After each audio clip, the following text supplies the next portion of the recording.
ایک مسئلہ میں چاہوں گا کہ اس پر آپ تفصیل سے ذرا اپنی رائے کا اظہار کریں. ہم یہ دیکھتے ہیں کہ مسلمانوں کے معاشرے میں جو اینیمل رائٹس ہیں، جانوروں کے ساتھ حسن سلوک، جانوروں کے ساتھ ایک بہتر ماحول ان کو دینا، ان کی پرورش کرنا، یا کم سے کم ایک انسیت، ہم یہ دیکھتے ہیں کہ ایک نفرت کا معاملہ ہے.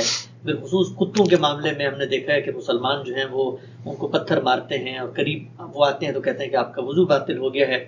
اور اب تو یہ صورتحال ہے کہ ہم اپنے سوسائٹی کے اندر ہمیں جہاں پر خطرہ ہوتا ہے تو ہم باقاعدہ ان کو شوٹ بھی کر رہے ہیں مختلف جگہوں پہ.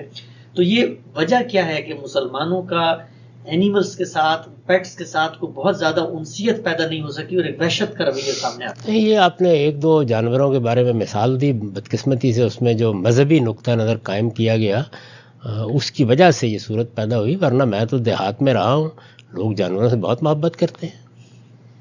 اور یہ جو عام طور پر ہے مسلمان، بھائی بدقسمتی یہ ہے کہ بعض بہت ناشائستہ لوگ جو پیدا ہوئے چلے جا رہے ہیں وہ مسلمان بھی ہیں. تو ناشائستگی زیر بحث آنی چاہیے، ورنہ دیہات میں لوگ اپنے جانوروں کے ساتھ ایسی محبت کرتے ہیں کہ میں نے لوگوں کو اپنے جانوروں کی تکلیف پر روتے ہوئے دیکھا ہے. تو اس لیے یہ کوئی ایسا قومی وصف نہیں ہے. البتہ کتوں کے بارے میں چونکہ بعض روایات سے غلط فہمی ہو گئی تو ہمارے ہاں کچھ غلط رویہ پیدا ہوا.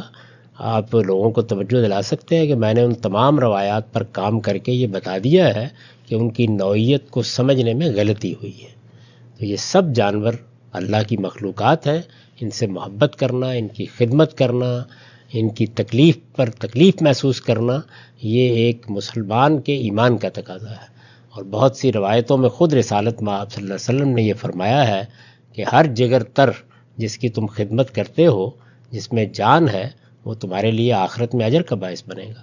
اور اگر کسی جانور کو تکلیف دو گے تو اس کے لیے اللہ کے ہاں جواب دہ ہوگے.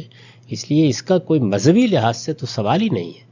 بعض اوقات ہوتا ہے کہ کسی چیز کے بارے میں کوئی غلط فہمی یا غلط تعبیر لوگوں میں ایک رائے پیدا کر دیتی ہے، لیکن اس کے بعد بھی یہ کہ آپ اینٹ ماریں، پتھر ماریں، جانوروں کو تنگ کریں، جانوروں کو کسی بری حالت میں رکھیں، یہ تو ہر حال میں ایک بڑا جرم ہے. اور اس کا سدباب جس طرح باقی دنیا حساس ہے اور کر رہی ہے، ہمیں سب سے بڑھ کر، سب سے آگے ہو کر کرنا چاہیے. ٹھیک. اگر ہم سے بھی بتائیے گا کہ ہمارے ہاں یہ جو زو بنے ہوتے ہیں، چڑیا گھر جہاں جانوروں کو قید کر کے رکھا جاتا ہے اور لوگ آتے ہیں، ان کو دیکھتے ہیں، محظوظ ہوتے ہیں، نیچر کا علم بھی حاصل کرتے ہیں، تو یہ بھی آپ کو لگتا ہے کہ جو دینی تصورات یا دینی تعلیمات کے لحاظ سے کوئی قابل اصلاح چیز ہے؟ دین تو بہت بڑی چیز ہے. میں تو اس کو انسانیت کے خلاف سمجھتا ہوں. یعنی آپ کو جو اللہ تعالیٰ نے انسانی شعور دیا ہے وہ بھی اس کا تقاضا کرتا ہے کہ اس طرح جانوروں کو نہ رکھا جائے.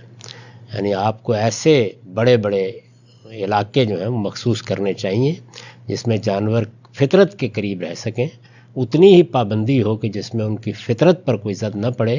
اور پھر اس میں جس طرح کے عام طور پر ہمارے ہاں بہت بڑے بڑے علاقے بنائے جاتے ہیں یا پارک بنائے جاتے ہیں، ان میں لوگ جائیں اور جانوروں کو دیکھ لیں.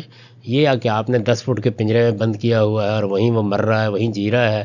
ابھی آپ نے دیکھا کہ ہمارے یہاں اسلام آباد میں ایک ہاتھی کا معاملہ زیر بحث رہا.